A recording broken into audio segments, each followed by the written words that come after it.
Hanginiz yaptı bu aşı? Bu fakir efendim. Sende ailelik istidadı var evlat. Lokma işi her baba yiğidin harcı değildir. Allah razı olsun. Ben de yeme konusunda iyiyimdir beyim. Bende ailelik istidadı var mıdır? Can boğazdan gelir evlat. Yemek işi de er kişinin işidir. Atlarımız hazırdır şeyhim. Ne vakit isterseniz yola koyuluruz. Uğurlar ola kardeşler. Uğurlar ola. Haydi. Yolcu yolunda gerek. Ya Allah.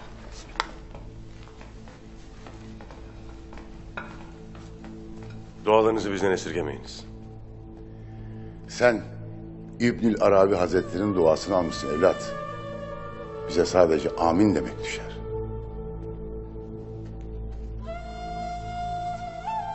Gideceğiniz diyarda Mahmut dervişimiz vardır. Yolunuz onunla kesişir. Sırlı derviştir. Lokmasına ortak olun. Gideceğiniz yol uzundur. Her daim tedarikte olun.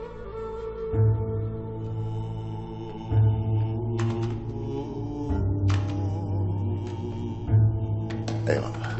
Eyvallah.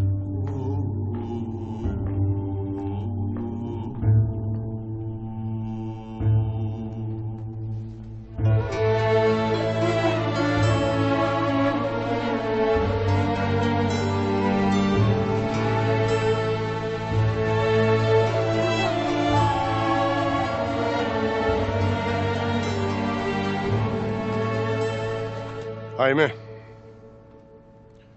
sen de bilirsin ki Noyan ikisini de sağ komaz. Gündoğdu Bey'e Alplerin başı görevini verdiğimizde ona güvendik. Şimdi bunun hakkını verme vaktidir.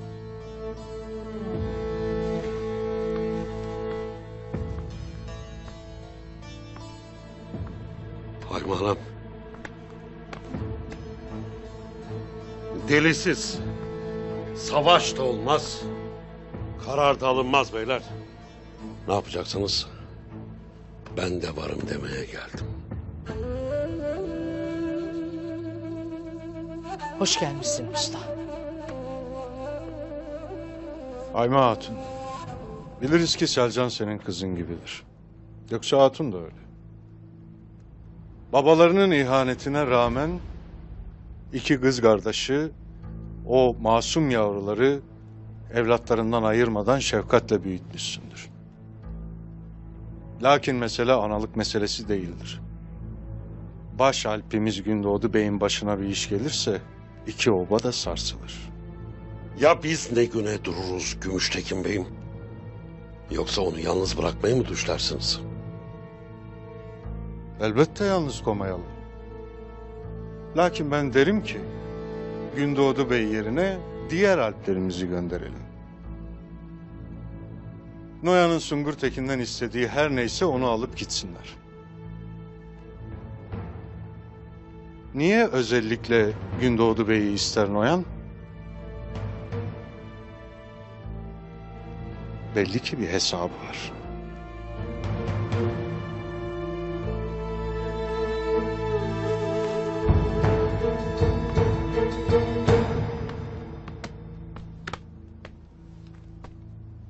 Gidip Selcan Hatun'u Noyan'ın elinden alacağım. Efsunladığı adamlarını obaya salıp kadınlarımızı, kızlarımızı şehit edecek kadar yoldan çıkmış bir adama karımı bırakacak değilim. Elbet bunun bedelini ödeyecek. Belli ki Noyan'ın istediği emaneti Sungurtekin'den almışsın.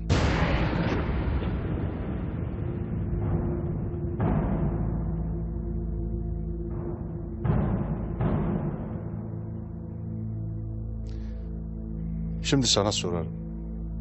Ona istediğini verdiğinde o sana Selcan Hatun'u geri verecek mi Gündoğdu? Kendi rızasıyla verir mi, vermez mi bilmem.